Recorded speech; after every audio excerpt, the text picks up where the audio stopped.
कोई लालू यादव ऐसे ही नहीं बन जाता।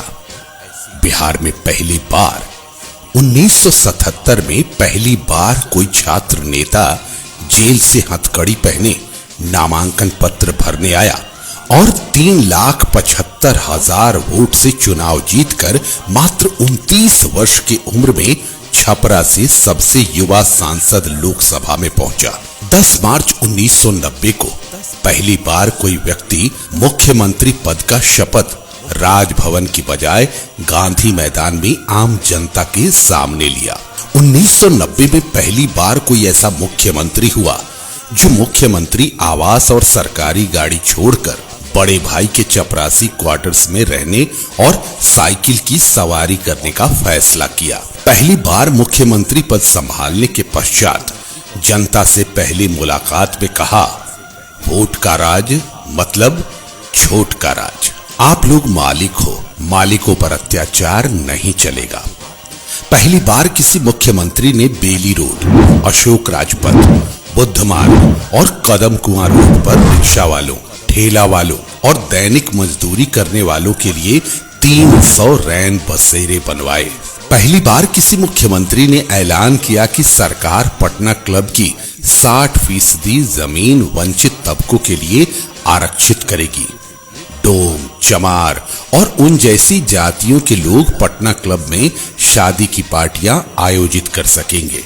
वे गरीब हैं, इसलिए महंगी शराब या मुर्गा मटन का खर्च वहन नहीं कर सकते, इसलिए उनको क्लब में अपनी पार्टी में ताड़ी पीने और सुअर का गोश्त खाने की आजादी होगी। पहली बार किसी मुख्यमंत्री ने अविभाजित बिहार के 600 ब्लॉक में मात्र 1 साल में गरीबों के लिए 60,000 आवासों का निर्माण करवाया। पहली बार किसी मुख्यमंत्री ने पटना के राजा बाजार, शेखपुरा, लोहानीपुर, राजेंद्र नगर और कंकड़ बाग जैसे संपन्न इलाकों में दलितों के लिए बहुमंजिला भवन बनवाया। शहरों के बाहरी हिस्सों झुग्गियों में रहने वाले दलित परिवारों की पहचान किया और फिर उनमें से प्रत्येक परिवार को 2 कमरों का अपार्टमेंट आवंटित किया। पहली बार देश में गरीबों को नगद हस्तांतरण की प्रक्रिया बिहार में शुरू की गई। पहली बार किसी मुख्यमंत्री ने मुसहर समुदाय के बच्चों के लिए 300 विशेष विद्यालय खोलने का निर्णय लिया।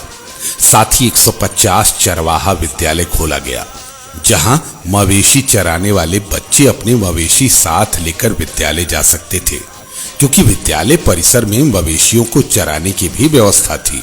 इसमें 2 घंटा किताबी ज्ञान और 4 घंटे कौशल ज्ञान का प्रावधान था। इन विद्यालयों में कलम, किताब और कपड़ों के साथ मिड डे मील की भी व्यवस्था थी। दलित छात्रों को 100 रुपए प्रति माह भत्ते भी तय किए गए थे। यह पूरे विश्व के लिए अनूठा विद्यालय था। अफसोस, यह दीर्घकाल तक सफल नहीं हो सका।